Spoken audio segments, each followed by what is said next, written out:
قرآن مجید فرقان حمید کی سورہ زمر کی آیت نمبر 9 کا کچھ حصہ میں نے آپ کے سامنے پڑھا۔ اللہ جل مجدہ نے ارشاد فرمایا کہ اے حبیب مکرم صلی اللہ علیہ وآلہ وسلم، آپ اپنے غلاموں کو بتا دیجئے، حل یستوی، کیسے برابر ہو سکتے ہیں، الذین یعلمون، وہ لوگ جن کو نفع والا علم مل چکا، جنہوں نے علم کی وہ خیرات جو نفع پر مبنی ہے وہ حاصل کر لی، وہ ان کے برابر کیسے ہو سکتے ہیں، الذین لا یعلمون، جن کے پاس ایسا علم نہیں ہے۔ یعنی اللہ پاک نے دو ٹوک فیصلہ فرما دیا کہ علم نافع سے محروم لوگ علم نافع رکھنے والے لوگوں کے برابر نہیں ہو سکتے۔ یعنی اللہ نے نفع بخش علم والوں کا مقام مرتبہ بتا دیا کہ وہ باقی سارے لوگوں سے اللہ کی نظر میں بہتر، اچھے اور بلند مرتبت لوگ ہیں۔ ویسے تو یہ جو پوری آیت مبارکہ ہے، اس میں اللہ پاک نے کچھ نشانیاں بھی ساتھ بتائیں، لیکن آج ہم کیونکہ جو گفتگو کا تسلسل ہمارا جاری تھا، ہم صرف اس کی طرف بڑھتے ہیں اس سوچ کے ساتھ کہ نفع بخش دنیا میں علم بنیادی طور پر دو اقسام پر مشتمل ہے۔ ایک وہ علم جس سے انسان کو حقیقی نفع حاصل ہو، اور دوسرا وہ علم جس سے اسے حقیقی نفع حاصل نہ ہو۔ اور حقیقی نفع سے مراد کیا ہے؟ یہ نہیں کہ جس سے پیسے زیادہ کما لیتا ہو، تنخواہ زیادہ لے لیتا ہو۔ حقیقی نفع سے مراد وہ نفع ہے کہ جو علم بندے کو اپنے مولا کی معرفت کے قریب کرتا چلا جائے، اللہ کا قرب، اللہ کی یاد دلائے، جس علم سے طبیعتوں میں، میلانات میں، رجحانات میں اللہ کی خشیت پیدا ہو، تقویٰ اور پرہیزگاری کے جذبات انسان میں موجزن ہوں، اور جس علم سے انسان سیرت رسول اللہ، اسوہ رسول پاک صلی اللہ علیہ وسلم کو عملاً اپنانے کے لیے بے چین اور بےتاب ہو جائے۔ یعنی وہ علم جو بندے کو اللہ اور اللہ کے رسول کی حضوری اور معرفت پانے کے لیے بے چین کر دے، اسے علم نافع کہتے ہیں۔ اور اگر علم پڑھتا گیا، دماغ بھرتا گیا، یہ بھی کتاب آ گئی، یہ بھی آ گئی، یہ بھی آ گئی، لیکن اللہ رسول کی طرف نہ رغبت، نہ چاہت، نہ طبیعت میں کوئی بے چینی ساری پھر دنیا کمانے کے لیے، دنیا پانے کے لیے ہے، تو یاد رکھیے ایسا علم انسان کے لیے نفع بخش نہیں۔ اس کو علم سو بھی کہتے ہیں، برا علم، اور اس کو علم غیر نافع بھی کہتے ہیں، یعنی جس علم سے اس کو حقیقت میں کوئی نفع نہیں ہوگا۔ اب وہ جو رکاوٹیں ہم جن کی گزارش آپ کے سامنے گزارشات پیش کر رہے تھے، ہم نے یہ دیکھا کہ ایک وہ علم جو بندے کو عمل کے قالب میں نہ ڈھال سکے، وہ بھی بے فائدہ ہے، وہ اس درخت کی طرح ہے جس کے اوپر پھل نہ لگے۔ اور کتابیں پڑھنے سے اور کتابیں زیادہ اکٹھی کر لینے سے اور کتابوں کی صرف ورگردانی کرنے سے اگر کوئی نفع بخش علم ملتا، پھر قرآن مجید نے سورہ جمعہ کے اندر یہ بھی بتایا کہ کمثل الحمار یحمل اسفارا، فرمایا پھر تو وہ گدھا جس کے اوپر کتابیں لادی، پہلے زمانے میں نا گدھوں پہ کتابیں رکھ کے ٹریولنگ، آج گاڑیوں پر ہوتی ہے، گدھوں پہ کتابیں لاد کے ادھر سے ادھر جا رہی ہیں، ادھر سے ادھر آ رہی ہیں، وہ پورا دن گدھے کتابیں ان کے اوپر رہتی ہیں، تو پھر تو قرآن پاک کہتا ہے کہ پھر تو گدھوں کے پاس بھی بڑا علم ہونا چاہیے تھا۔ تو اب قرآن نے یہ جو کہا کمثل الحمار، کہ وہ لوگ جو کتابیں تو اٹھائے پھرتے ہیں، بیگ تمار کتابوں کی اٹھائے پھرتے ہیں، الماریاں بھرے پھرتے ہیں، اور روزانہ کتابوں کی ورق گردانی بھی کرتے پھرتے ہیں، لیکن اس سے وہ علم جو نور بن کر ان کو لطافت کی دنیا کا مسافر بنا سکے، وہ اس علم کے راہی نہیں بن سکتے۔ کتابیں آتی ہیں، بیان کرنا بھی اچھا آتا ہے، لیکن عملاً اس نور سے زندگیاں خالی ہیں جس کے لیے علم پڑھا جاتا ہے، اللہ کی معرفت کے دروازے سے بندہ دور ہے۔ تو قرآن مجید کہتا ہے اس بندے کی مثال اس گدھے کی طرح ہے جس پہ کتابیں لاد دیں اور وہ کتابیں لے کے ساری زندگی چلتا رہے، تو اس کو جیسے علم کوئی نفع نہیں دے سکتا، ایسے ہی اس کتاب والے کو بھی علم نفع نہیں دے سکتا۔ تو اب دیکھیے ہم نے کبھی اپنے بچوں جن کے اوپر بھی ہم بہت اخراجات کر رہے ہیں مستقبل بنانے کی فکر میں، لاکھوں لاکھوں روپے فیسیں بھر رہے ہیں، کبھی دیکھا کہ کہیں وہ کمثل الحمار قرآن پاک نے جو کہا کہیں ویسا ہی وہ بھی تو نہیں ہے؟ اب دیکھیں نا، ایک ڈاکٹر ہے، میں مثال دیتا ہوں، آپ ایک سوچتے ہیں میں نے اپنے بچے کو ڈاکٹر بنانا ہے، لیکن آپ کے ذہن میں یہ کہ ڈاکٹر اس لیے پروفیشن بچے کا میں رکھ رہا ہوں، بیٹی کا میں رکھ رہا ہوں کہ یار اس میں پیسے بڑے ملتے ہیں۔ ڈاکٹر کی زندگی تو بڑی جناب زبردست قسم کی ہوتی ہے، جتنے پیسے منہ سے نکالے لوگ دے کے جاتے ہیں۔ کوئی خاتون ہے وہ گائناکولوجسٹ بن رہی ہے اور اس کے ذہن میں یہ ہے کہ گائنی کی تو فیسیں ہی ہزاروں میں ہے، ایک الٹرا ساؤنڈ کریں تو واہ واہ پیسے آتے ہیں اور پورا دن قطاریں لگی ہوتی ہیں۔ اب وہ بچی ڈاکٹر بن گئی، وہ خاتون ڈاکٹر بن گئی، کوئی مرد ڈاکٹر بن گیا، سرجن اسپیشلسٹ بن گیا، آئی اسپیشلسٹ بن گیا، کوئی یورولوجی کا اسپیشلسٹ بن گیا، کوئی ہارٹ کا اسپیشلسٹ بن گیا، کیوں؟ بڑے پیسے آتے ہیں۔ تو اب کیونکہ اس کی نیت ہی شروع سے صرف دولت کمانے کے لیے، اب بھلے اس کو جتنا مرضی میڈیکل سائنس کا علم ہو، جتنا مرضی لوگوں کا وہ علاج کرتا پھرے، اس کو اس علم سے کوئی نفع نہیں ملنے والا۔ اس کی نیت میں اس علم سے وہ انسانی خدمت، جس انسانی خدمت سے بندہ اللہ کا قرب پاتا ہے، وہ تو اس کے وہم و دماغ میں ہی نہیں ہے۔ پھر چلیں اس کو کوئی بھی سوچ نہیں تھی، چلو جی میڈیکل رکھ لیتے ہیں، داخلہ ملا کالج میں میڈیکل میں تو ڈاکٹر بن جائیں گے۔ اب داخلہ مل گیا، ابھی اس کے ذہن میں نہیں ہے کہ میں نے کمانا نہیں کمانا، چلو یار ایک اچھی ڈگری مل گئی، اچھا ڈاکٹر بن جاؤں گا۔ اب وہ ڈاکٹر بن گیا، اس نے کلینک بھی ہاسپٹل بھی بنا لیا۔ اب یہاں سے آگے پھر علم کا نفع بخش ہونا اور غیر نفع بخش ہونا پھر کیسے واضح ہوگا؟ اگر تو اب وہ سوچے ادھر مریض تڑپ رہا ہے، بندے نے لایا کہ اس کا چھوٹا سا آپریشن کرنا ہے جی، یا کوئی ایسی پٹی کرنی ہے، اس کو اس نے کہا جی پہلے وہ کاؤنٹر پہ فیس جمع کروائیں اتنے 1000 روپیہ، پھر ادھر لانا، رسید پہلے مجھے دکھائیں، فیس جمع ہو گئی۔ مریض پھڑک رہا ہے، تڑپ رہا ہے، اس کے لیے مریض اہم نہیں ہے، اس کے لیے فیس والی پرچی اہم ہے۔ تو یاد رکھنا، ایسا ڈاکٹر بھلے جتنا آپ کو اچھا لگتا ہو، اس کا علم اس کے لیے نفع بخش نہیں بنے گا، اس کے لیے انسانیت تو کوئی چیز نہیں ہے نا۔ بعض میں نے دیکھا ہے کہ گائناکولوجسٹ ہوتی ہیں، خواتین تڑپ رہی ہوتی ہیں، بچے کی پیدائش کے مراحل ہوتے ہیں، وہ کہتے ہیں پہلے 50,000 روپے ادھر جمع کروائیں۔ اب بندے کے جیب میں نہیں ہے، وہ کہتے ہیں جی مر جائیں ہماری بلا سے، ہمیں کیا لگے، ہمارے تو پیسے جمع ہوں گے، پھر اس کے بعد لیبر روم میں لے کے جائیں گے۔ مجھے بتائیں اس ڈاکٹر کو جس سے انسانیت تڑپ رہی ہے، اس کو رحم نہیں آ رہا، اس کی ڈاکٹری، اس کا علم کوئی نفع بخش؟ اسی طریقے سے اور شعبہ جات ہے زندگی کے بے شمار۔ کچھ بندے نے علم حاصل کیا، CSS کر لیا، CSP آفیسر بن گیا، کسی سیٹ پہ بیٹھا، اب غریب سائل اس کے دفتر میں گیا، اس نے جھڑک دیا نکل باہر، اور اس نے باہر PA کو ہی بتایا ہوا ہے بھائی کسی غریب کو اندر آنے ہی نہیں دینا، مسئلہ بتانا ہے اس کو، وہ کہتا ہے نہیں باہر PA کو بتائے۔ جو بندہ جس کا علم اس کو انسانوں کی بات سننے کے لیے ان کے قریب ہونے کی اجازت نہ دے، وہ علم اس کے لیے نفع بخش ایسے ہو سکتا ہے؟ ایسے علم پہ تو لعنت برستی ہے، وہ علم نہیں ہے، جہالت کے تمار میں بھرا گیا ہے، انسانیت نکل گئی ہے۔ وہ کتابیں، وہ علم، وہ CSP، وہ ڈگری نہ ہوتی، وہ CSS آفیسر نہ بنتا تو ممکن انسان کا بچہ رہتا۔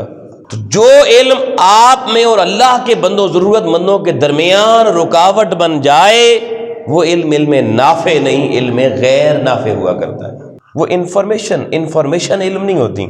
معلومات سے اگر کوئی عالم بنتا تو ابو جہل مکے کی 1 لاکھ کے لگ بھگ آبادی میں جو 5 10 15 بندے وہاں پڑھے لکھے تھے، تاریخ کا مطالعہ رکھتے تھے، ان میں ایک ابو جہل بھی تھا، مگر اس کو اب ابو جہل کہتے ہیں، اصل نام بھی کسی کو نہیں بتاتے، حالانکہ عمر بن ہشام اس کا نام تھا۔ ابو والد کو کہتے ہیں، جہل جہالت کو کہتے ہیں، جہالت کا ابا، جہالت کا بابا۔ تو انفارمیشن تو تھی اس کے پاس۔ تو پتہ چلا بعض لوگ انفارمیشن کے ذریعے جاہلوں کے باپ بن جاتے ہیں، اور بعض انہی انفارمیشن کے ذریعے رخ مولا کی طرف ہو جائے تو اللہ کے اولیاء بن جاتے ہیں۔ یہ جب تک ہم اپنی نسلوں کے علم کے لیے ان کو بٹھا کر اس راہ کا تعین نہیں کریں گے کہ ان کا علم ہم نے انہیں علم نافع دینا ہے یا غیر نافع دینا ہے، تو پھر اگر آپ لاکھوں کروڑوں بھی لگا دیں، آپ کہیں جی ساری زندگی کی کمائی بچے پہ لگا دیے اور بچے کا علم غیر نافع بن گیا، تو آپ کی کئی کمائی رڑ گئی ساری، پھر کہتے ہیں جی سب کچھ گیا۔ اب جب وہی بچہ پھر آنکھیں دکھاتا ہے، کہتا ہے بڈھے ادھر بیٹھ پڑے ہٹ، اب پھر سر میں خارش ہوتی ہے، اب دماغ کہتا ہے خارش کرو اس پہ، کیوں؟ زندگی کی کمائی ساری ضائع کر دی، بچے نو پڑھا کے ویکھو جی ہن زنانی دی گل مندا ہے، ماڑی نہیں مندا۔ ارے بابا آپ اس کو نفع بخش علم دیتے نا تو آج یہ حال نہ ہوتا۔ حضرت ابو امامہ باہلی رضی اللہ تعالیٰ عنہ حدیث کے راوی ہیں، وہ کہتے ہیں حضور علیہ السلام کے سامنے ایک عالم کا اور ایک عابد کا ذکر ہوا تو امام الانبیاء علیہ السلام نے فرمایا کہ عابد قیامت کو جب اللہ کی بارگاہ میں آئے گا نا، اللہ کہے گا ٹھیک اس کو جنت میں بھیج دو، وہ جنت میں چلا جائے گا۔ اور عابد جب عالم جب اللہ کی بارگاہ میں آئے گا تو اس کو جنت جانے کے نہیں کہا جائے گا، اللہ کہے گا اس کو روک لو۔ کیوں روک لو؟ اے عالم رک جا، تو میرے دین کا عالم تھا، تو نفع بخش علم رکھتا تھا، اب میرے بندوں کی بخشش کرتا چلا جا، ان کی شفاعت کرتا چلا جا۔ عالموں کو روک کر اللہ ان کے ذریعے ان کی مجالس علم میں بیٹھنے والے گناہگاروں کی بخشش کروائے گا۔ پھر حضور علیہ الصلوۃ والسلام نے فرمایا عالم کے لیے اللہ خود، اللہ کے فرشتے اور کرہ ارضی کی ساری مخلوقات، حتیٰ کہ سمندر کی مچھلیاں اور بلوں کے اندر رہنے والی چیونٹیاں بھی، اللہ ان ساری مخلوقات کے ذریعے نفع بخش علم، دین کی خیرات والا علم جو تقسیم کرتا ہے بندوں میں، اللہ ان ساری مخلوقات کے ذریعے اور خود بھی ایسے بندے پہ صلوات پڑھتا رہتا ہے۔ صلوات پڑھنا، دعا کرنا، عابد کے لیے نہیں، عالم کے لیے۔ اب ایک عالم بھی عابد ہو سکتا ہے مگر اس کی شان بڑی علم کی وجہ سے۔ اس جگہ حضور علیہ الصلوۃ والسلام نے فرمایا کہ علماء دھرتی پر اللہ کے چراغ ہیں۔ علماء کو، وہ جو نفع بخش علم والے لوگ ہیں، انہیں دھرتی پر اللہ کا چراغ کہا گیا ہے۔ تو اللہ کے چراغوں سے جو روشنی نکلتی ہے وہ کس کی ہوتی ہے؟ تو اللہ کی ہوتی ہے۔ اس لیے میں پھر پلٹ کے یہ جملہ کہہ رہا ہوں دوستان محترم، ہر بندہ علم اپنی اولاد کو دینا چاہتا ہے، لیکن یہ آج تک ہم نے اپنی ترجیحات میں بات سیٹ نہیں کی کہ نفع بخش علم دینا ہے یا مضر رساں علم دینا ہے۔ یہ کسی کے خواب و خیال میں یہ بات نہیں ہے، اور یہ کتنی اہم بات ہے۔ دیکھیے اب آپ دیکھیں دنیا میں ہمارا سوچنے کا معیار یہ ہے کہ ایک بندے نے اپنے بچے کو کسی مدرسے میں بھیج دیا، مفت کی تعلیم تھی، بچے نے چلے دین کا علم جیسا پڑھ لیا اور اس پہ عامل ہو گیا، عمل پیرا ہو گیا، 5 وقت کا نمازی بن گیا، یا مصلی پہ کھڑے ہو کے نماز پڑھانے والا بن گیا، عالم بن گیا، لوگوں کو درس دینے والا بن گیا، کبھی درس حدیث دے رہا ہے، کبھی درس قرآن دے رہا ہے، کبھی لوگوں کو اچھی باتیں بتا رہا ہے، خود بھی عامل ہے، عالم کے ساتھ عامل ہے، اور 5، 10، 15 ہزار میں زندگی گزار رہا ہے، تھوڑی سی پیسوں میں۔ اس کی رہائش کبھی دیکھیں، یہ جو مولانا احباب ہیں ان کی رہائشیں دیکھیں، اپنے گھروں کی رہائشیں دیکھیں، ڈبل سٹوریاں، 6 کمرے، پھر بھی گزارے نہیں ہو رہے جی۔ اور کبھی کسی مسجد کے ساتھ نکڑ میں وہ 1 کمرے کا چھوٹا سا وہ کٹیا کبھی کسی نے دیکھی اور سوچا ہم اس کے پیچھے کہتے ہیں پڑھنا پیچھے امام صاحب کے۔ پھر بتا رہا ہوں معاشرتی سوچیں کیا ہے۔ اب وہ بندہ جس نے اس ایک چھوٹی سی کٹیا میں 5-10 بچوں کے ساتھ بھی گزارا کر لی، زندگی تو گزر جانی ہے، روٹی جیسی آپ کھاتے ہیں ویسی وہ بھی کھاتا ہے، پانی جو آپ پیتے ہیں ویسا وہ بھی پیتا ہے، زندگی گزر گئی۔ دوسری طرف ایک آدمی نے اپنے بیٹے کو کہا نہیں یار میں کو 5-10 ہزار پہ کیوں اس طرح کی زندگی اس کی ضائع کروں۔ انہوں نے اس کے اوپر جناب اس کو کسی بڑے اسکول میں پڑھایا، بیکن ہاؤس روڈ اسکول میں، 15-15، 20-20 ہزار روپے اس کی فیسیں دیں، 60-60 ہزار روپے داخلہ فیسیں دی، 10-10 ہزار کے اینول فنڈ دیے، اور بچہ پڑھتا گیا جناب۔ اور پھر جناب آیا اعلیٰ تعلیم کے لیے باہر بھی بھیج دیا جی، لاکھوں روپے لگا دیے، اور پھر اس کو بڑی اعلیٰ نوکری مل گئی، پھر اس کو بڑی ساتھ جناب گاڑیاں بھی مل گئیں، بنگلے بھی مل گئے، خدام بھی مل گئے، ساری چیزیں، دنیا کی ساری آسائشیں۔ اب بظاہر ہم کیا کہتے ہیں، وہ بندہ بڑا سکھی ہے، بڑا چین والا ہے، بڑا زبردست بندہ جی، فلانے بندے نے بچہ دیکھو جی کہاں پہنچا دیا۔ اور ادھر کبھی بھی ہم نہیں کہتے کسی نے جو مصلی پہ کھڑا ہو اس کو اس کے باپ نے کہاں پہنچا دیا۔ آؤ لوگوں قیامت کو دونوں، یہ تمہاری مسجد کے مصلی پہ کھڑے ہونے والا اور وہ بڑے بنگلے، بڑی کوٹھیوں اور جس کے ساتھ بڑا اسکواڈ بھی ہوتا ہے جناب، وہ بھی دونوں اللہ کی بارگاہ میں کھڑے ہوں گے۔ اللہ جب اعلان کرے گا وَامْتَازُوا الْيَوْمَ أَيُّهَا الْمُجْرِمُونَ، جسے اللہ کی یاد نہیں تھی، جسے اللہ کی بندوں میں انسانی اوصاف کیا ہونے چاہیے اس کی خبر نہ تھی، جو آسائشیں کرتا رہا، دولتیں کماتا رہا، بڑے بڑے بنگلے، بڑے بڑے خدام تو تھے مگر اللہ کی یاد نہ تھی، اور ایک جو 5-10 ہزار کا مصلی کا امام تھا، دونوں کھڑے ہوں گے، اعلان ہوگا، قرآن کہتا ہے سورہ یاسین میں وَامْتَازُوا الْيَوْمَ أَيُّهَا الْمُجْرِمُونَ، اے اللہ کو نہ پہچاننے والے مجرم، تو اس سے الگ ہو جا جس نے مولا کو پہچان لیا تھا۔ مجھے بتائیں قیمت کس کی پڑی؟ اب قیمتی کون ہے؟ یہ تو وہاں پتہ چلے گا نا، جس کے بعد ہمیشہ خالدین فیہا کے لفظ ہیں، ہمیشہ پھر وہاں پہ رہنا ہے۔ 4 دن کی زندگی۔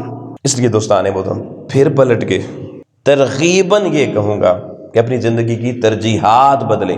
یہ نہیں کہ آپ کا بچہ وہ جدید تعلیم حاصل نہ کرے، میرا کہنے کا ہرگز یہ مقصد نہیں ہے۔ اب دیکھیں نا، ایک بندہ ڈاکٹر بن کے اگر زندگی اللہ کی مخلوق کے لیے سے وقف کرتا ہے کہ کوئی غریب آ گیا، حاجت مند آ گیا، کوئی تڑپتا ہوا آ گیا، وہ بھول گیا باقی، اس نے کہا یار پیسے ہیں یا نہیں، ادھر لاؤ مریض، میں تو بیٹھا ہی اس کے لیے ہوں، اللہ نے مجھے بٹھایا ہی اس کے لیے ہے۔ اب بتائیں اس کا علم نفع بخش بنا یا نہ بنا؟ اب وہ جو انسان ایک ایک انسان کا علاج جو کرے گا، اس کو راحت پہنچائے گا، اللہ اس کی قبر اور حشر میں اس کے لیے کتنی راحتوں کا اہتمام کرے گا۔ مگر یہ فکر اور یہ سوچ پہلے اولاد میں انڈیوس کرنی پڑے گی۔ یہ جو بے تابی بے چینی ہے انسانیت کی خدمت کی، یہ اندر آ جائے۔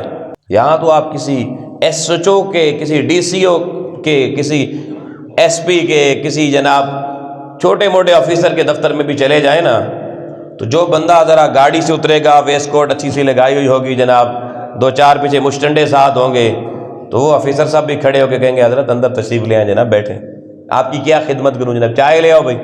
اور غریب کا بچہ بال بکھرے ہوئے، کپڑے پھٹے ہوئے، ہاتھ مزدوری والے، وہ اس کے دفتر میں گزرے، اوے تو کدھر آئے، چل باہر نکل، لہجہ ہی بدل جاتا ہے۔ یہ کیا معیار ہے؟ یہ کہاں سے آیا ہے؟ حضور تو دعائیں ہاتھ کے لیے ہاتھ اٹھاتے ہیں اللہ کے، اللہ مجھے مسکینوں میں رکھ، مجھے مساکین میں اٹھانا، اور میرا انجام، میرا حشر بھی مساکین کے ساتھ کرنا۔ یہ آج نان مسلمز جن سے ہم نفرت کرتے ہیں، انہوں نے یہ اقدار اپنائی ہیں۔ میرے ایک دوست اسپین میں گئے، وہ واپس ہے، انہوں نے کہا میں حیران ہو گیا، وہاں بڑے سے بڑا سرکاری آفیسر بھی روڈ پہ گاڑی میں جا رہا ہو، اس کو سڑک میں مزدور چلتا ہوا نظر آ جائے، وہ گاڑی روک کے نیچے اترتا ہے، مزدور کو سلام کرتا ہے، اسے کہتا ہے میں آپ کو چھوڑا ہوں کہیں پر۔ ان کے ہاں دیکھیں وہ جو غریب مزدور ہے اس کی عزت ہے، اور یہاں غریب کا بچہ امیر کی گاڑی کو بھی ہاتھ لگا جائے تو اس کو پڑ جاتی ہیں، تو نے گاڑی خراب کر دی ہماری۔ وجہ، ساری بنیادی وجہ علم نافع کی خیرات سے محرومی ہے۔ پھر دوستان محترم ایک بڑی بنیادی وجہ علم نافع نہ ہونے کی وہ یہ ہے کہ ہم اللہ کی نعمتوں کی کثرت چاہتے ہیں مگر کثرت سے اس کا شکر ادا نہیں کرنا چاہتے۔ جو علم بندے کو کثرت سے اللہ کا شاکر بنا دے، جس علم کے ذریعے بندے کی زبان پہ کلمات تشکر ہر وقت رہنا شروع ہو جائیں، وہ علم بندے کے لیے سود مند اور نفع بخش ہوا کرتا ہے۔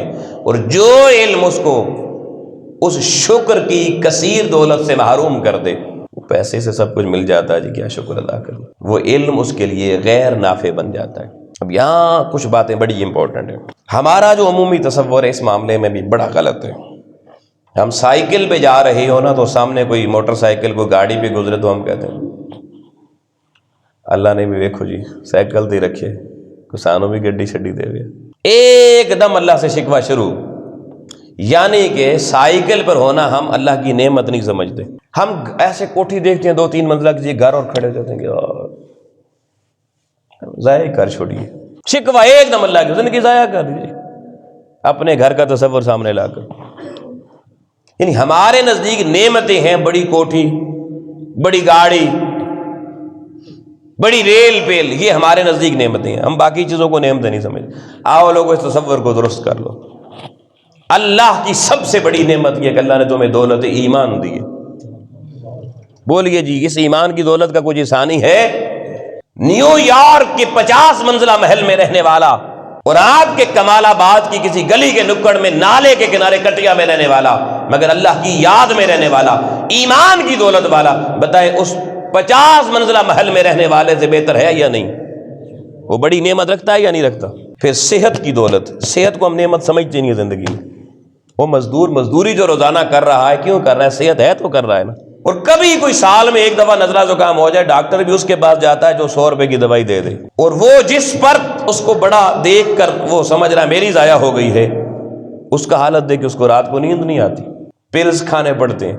یار اللہ کے مدد، تجھے تو کئی دفعہ گرمیوں میں ہم نے دیکھا کہ آگے مسجدوں میں یہاں پنکھے چل رہے ہوتے ہیں، مزدور اندر بیچارہ غریب آدمی ریڑھی لگانے والا آتا ہے، نماز پڑھتا ہے، اور جیسے ہی نماز پڑھنا ساتھ کی طرف کہ جناب خراٹوں کی آواز پوری مسجد میں جاری ہوتی ہے. کئی ہماری مجالس علم میں میلاد کی دیگر محافل میں بیٹھے لوگ ان کو خراٹے بھرتے ہوئے دیکھا ہے. کیوں؟ اتنا سکون اندر ہے کہ جھٹ میں سکون کی دنیا میں گم ہو گئے. اور ایک وہ کروڑ پتی ہے جو ساری رات اپنے بستر پہ کھانس رہا ہے، گولیاں پھانک رہا ہے، مگر نیند پھر بھی نہیں آ رہی. بتائیں نعمت والا کون ہے؟ آپ لوگوں، ایک آدمی اسی سوچ کا بندہ ہماری طرح کا، وہ اللہ کے گھر میں نماز پڑھنے گیا، اس کے جوتے کسی نے چرا لیے. جوتے چوری ہو جاتے ہیں کبھی کہیں کہیں سے. تو باہر نکلا نا تو بڑی گرمی تھی، نیچے فرش بڑا، یعنی جو گلی تھی اس کی دھرتی بڑی گرم تھی. اس نے پاؤں نیچے رکھے نا، اس نے کہا یا اللہ دیکھ تیرے گھر میں آیا تھا نماز پڑھنے، ان نمازوں پہ کی پڑھی ہے، تو نے جوتوں سے بھی معروم کر دیا. ایک جھٹکا دماغ کو لگا اور آنکھ کھلی، سامنے دیکھتا ہے اسی مسجد کی طرف ایک ایسا بندہ جس کی دونوں ٹانگیں نہیں ہیں، وہ اپنا وجود رگڑ رگڑ کے زمین پہ اللہ کے گھر میں نماز پڑھنے آ رہا ہے. اندر کی آنکھ کھل گئی، رو پڑا. مسجد کے دروازے کے 4 قدموں پہ وہ بندہ بیٹھ گیا. اتفاق سے، یہ میں ایسی بات نہیں کر رہا، میرا گزر ادھر سے ہو رہا تھا، میں نے دیکھا یہ بندہ بیٹھا، صحت مند بندہ بیٹھا، رو کیوں رہا ہے؟ پاؤں میں جوتا نہیں ہے. میں نے رک کے پوچھا بھائی جان خیریت تو ہے؟ کیا ہوا ہے؟ کیوں رو رہے اس گرمی میں دھوپ میں بیٹھے گلی میں؟ اس نے کہا بھیا کیا بتاؤں، اللہ کے گھر سے نکلا تھا، شکوہ ہو گیا. مگر اس بندے کو دیکھو جو مسجد میں گھس گیا ہے، وہ دیکھے وضو کر رہا ہے، وہ دیکھے نماز پڑھ رہا ہے. آج مجھے اس نے رلا دیا ہے کہ میرے پاس اللہ کی اتنی بڑی نعمت کو اس نے سلامت پاؤں دیے ہوئے، ذرا سی گرمی کیا لگ گئی اور میں نے شکوہ کر دیا. اور اس کو دیکھو جس کی ٹانگیں نہیں ہیں، پاؤں نہیں ہیں، اس گرم زمین پہ گھسٹتا ہوا پھر بھی اللہ کا شکر ادا کرنے کے لیے اس کے گھر میں حاضر ہے. تو یہ وجود سلامت ہونا، یہ اللہ کی کتنی بڑی نعمت. پھر دوستان محترم بتانا چاہتا ہوں، اللہ نے چھوٹا سہی مگر گھر تو دیا ہوا ہے نا، بجلی لگی ہوئی ہے، یہ بھی بڑی نعمت ہے. آپ کبھی کبھی سوچا کریں، ہماری وہ گھر کی بیٹیاں، بہنیں، گھر کی جو بیگمات ہیں، وہ جو شکوے کی بڑی بڑی کتابیں جنہوں نے بھر رکھی ہیں، روزانہ آج یہ نہیں ہمارے گھر میں، آج یہ نہیں، انہیں کبھی آپ بھی نہ لے جایا کریں شام کے وقت نہ ہاتھ پکڑ کے کسی چوراہے میں، کسی چوک میں، ایک کونے میں، نکڑ میں کھڑا کیا کریں. آپ دیکھا کریں کسی بڑے بندے کی گاڑی رکتی ہے، شیشے اوپر ہوتے ہیں، اور جوان بیٹیاں لوگوں کی ہیں، شیشے کھٹکھٹا کے کہتی ہیں اللہ کے نام پہ کچھ دے دو. انہیں بتایا کرو بیویوں، بتاؤ یہ بھی تو کسی کی بیٹی ہے نا، یہ بھی تو کسی کی بہن ہے نا، جس کو اتنی محرومی ہے کہ ابھی یہ لوگوں کی گاڑیوں کے شیشے کھٹکھٹا رہی. کوئی شیشہ ہوگا 10 روپے ملیں گے، پورا دن وہ 10 اکٹھے کرے گی، شام کو جا کے گھر میں روٹی کھائے گی. اور تمہیں اللہ نے کیا خوبصورت چھتیں دی ہوئی ہیں، ساری نعمتیں، کچن بھرے ہوئے ہیں، ہر کائنات کی دولت تمہارے پاس ہے، مگر اس کے باوجود زبان پہ شکوہ کیوں؟ ہمارے گھر کی خواتین، میں کبھی کبھی کہتا ہوں مولا کتنی تیری ہماری اوپر نعمتوں کی انتہا ہے کہ ہماری ماں و بہنوں بیٹیوں کے گھر میں خوبصورت چھتوں کے نیچے اتنی خوبصورت زندگی میسر ہے، اور ان چوکوں چوراہوں میں وہ بھی تو کسی کی بیٹیاں ہیں. اپنے سے اوپر والوں کو نہ دیکھا کریں، اپنے سے نیچے والوں کو دیکھیں، پھر سمجھ میں آئے گی اللہ کی کتنی نعمتیں ہیں. تو اگر یہ تصور آ جائے نا، یہ تصور جو میں دے رہا ہوں کہ اپنے سے نیچے والوں کو دیکھ کے اللہ کی شکر گزاری کے تصورات اور جذبات موجزن ہو جائیں، تو آپ کے پاس جتنی بھی انفارمیشن ہے، معلومات ہیں، جتنا علم ہے، اب وہ علم آپ کو علم نافع بن کر اللہ کی بارگاہ کی انوارات اور تجلیات کی خیرات عطا فرمائے گا. اللہ کی انبیاء کو قرآن مجید میں پڑھیے، حضرت نوح علیہ السلام کی قوم اتنی ظالم تھی، اتنی ظالم کہ وہ حضرت نوح علیہ السلام اللہ کی طرف بلاتے تھے، وہ انہیں زمین پر لٹا کر اوپر پتھر رکھ کے نا پتھروں کے نیچے دفن کر دیتے تھے زندہ، اور نکالنے والا لوگوں کوئی نہیں ہوتا تھا. جبریل کو اللہ بھیجا کرتا تھا، اور جبریل آ کر حضرت نوح علیہ السلام کے وجود سے پتھر ہٹاتا تھا، نکالتا تھا. پھر بستی میں جاتے، یہ نہ کہتے اب میں تمہیں اللہ کی طرف نہیں بلاؤں گا، بس پھر بستی والوں کو اللہ کی طرف بلانا شروع کر دیتے. وہ پھر پکڑتے، وہ پھر پتھروں کے نیچے لٹا کے چلے جاتے، جبریل پھر آیا کرتا تھا. اور یہ پریکٹس کوئی سال 2 سال نہیں، 950 سال تک زمین پہ جاری رہی لوگوں. مگر ہر دفعہ جب جبریل پتھروں سے نکالتا، حضرت نوح سلام اللہ علیہ کی زبان پر قرآن کہتا ہے سورۃ المؤمنون آیت نمبر 28 میں وہ کہتے ہیں الحمدللہ الذی نجانا من القوم الظالمین. اللہ میں تیرا شکر کیوں نہ ادا کروں، تیری مدحت کے نغمے کیوں نہ گاؤں کہ تو نے مجھے ظالم قوم سے نجات عطا فرما دی. جبریل بھیج دیا اور پھر اس قوم سے دور نہیں، پھر اس کو جا کے اللہ کی طرف بلانے والے بن جاتے. شکر گزاری نہ چھوڑی، بد دعائیں نہ دیں. حضرت ابراہیم علیہ السلام کو دیکھیے، اللہ کی شکر گزاری دیکھیے. قرآن مجید کی سورہ ابراہیم آیت نمبر 39 پڑھیے. الحمدللہ الذی وہبنی علی الکبر اسماعیل و اسحاق. اے اللہ میں تیری حمد کیوں نہ کروں، میں تیرا شکر ادا کرتا ہوں کہ تو نے مجھے اس بڑھاپے میں جہاں کوئی اپنا نہیں رہتا، تو نے مجھے اس بڑھاپے کی عمر میں بھی حضرت اسماعیل کی نعمت بھی دی، حضرت اسحاق کی نعمت بھی عطا فرمائی.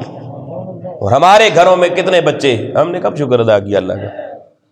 ایک دفعہ بس بچہ پیدا ہوا تو خبر ملی تو اس وقت کوئی مٹھائی بانٹ دی اور اللہ کا خیر صلی. پھر ساری زندگی کی رسمیں اللہ رسول سے ہٹ کر اللہ کا شکر نہیں ہے. اولاد کی نعمت کتنی بڑی. حضرت ابراہیم علیہ السلام بڑھاپے میں بھی اللہ کے شکر ادا کر رہے ہیں.